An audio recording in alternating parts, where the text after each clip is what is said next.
ही माझी first requested recipe आहे आणि मला खूप छान वाटतं जेव्हापासून मी व्हिडिओज रेसिपीचे टाकायला सुरुवात केली आहे त्याच्यानंतरपासून मला इतका चांगला रिस्पॉन्स मिळतो आहे. पीपल आर ट्राईंग माय रेसिपीज आणि मला प्रेम देत आहेत. त्याच्यासाठी मी सगळ्यांचे खूप खूप आभार मानते. मी खूप थँकफुल आहे सर्वांसाठी जे मला सपोर्ट करत आहेत. छान वाटतं मला की तुम्हाला माझ्या रेसिपीज आवडत आहे आणि तुम्ही ट्राय करताय. तर अजून ट्राय करा, मला टॅग करा, मला सांगा की तुम्हाला माझे रेसिपीज कसे वाटत आहेत ते. ही सुद्धा खूप सिंपल आणि सोपी रेसिपी आहे. बाळातीन बाईलासुद्धा ही डिश तुम्ही देऊ शकता. ह्याने दूध खूप छान येतं, ठीक आहे. आणि लहान मुलाला 1 वर्षाच्या नंतरच्या बाळाला सुद्धा ही डिश जी आहे ते तुम्ही सर्व करू शकता.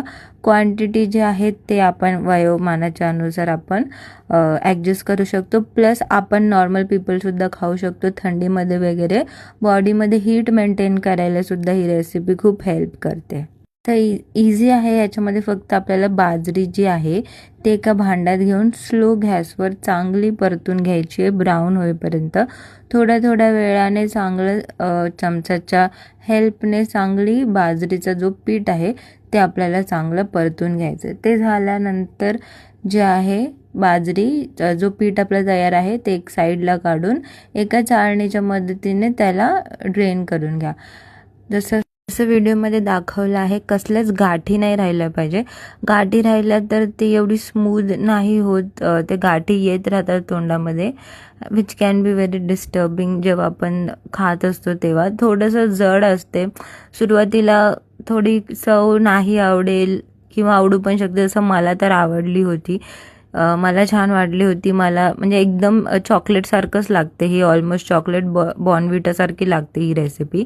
मी माझ्या मुलीला पण म्हणजे चॉकलेट आहे, चॉकलेट खायचं असंच म्हणून देते. तर जसं आपली एकदा बाजरी चाळून झाली त्याच्यानंतर त्याच्यामध्ये आपल्याला पाणी आणि साखर ॲड करायची आहे.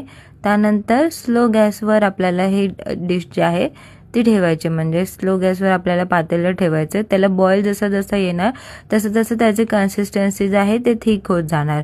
एका थिक क्रीमी कन्सिस्टन्सीला आलं, ह्या कन्सिस्टन्सीला आलं की गॅस बंद करा आणि त्याच्यामध्ये घी ॲड करा आणि ते मिक्स करा. बस एवढंच आहे आणि झाली तुमची रेसिपी तयार.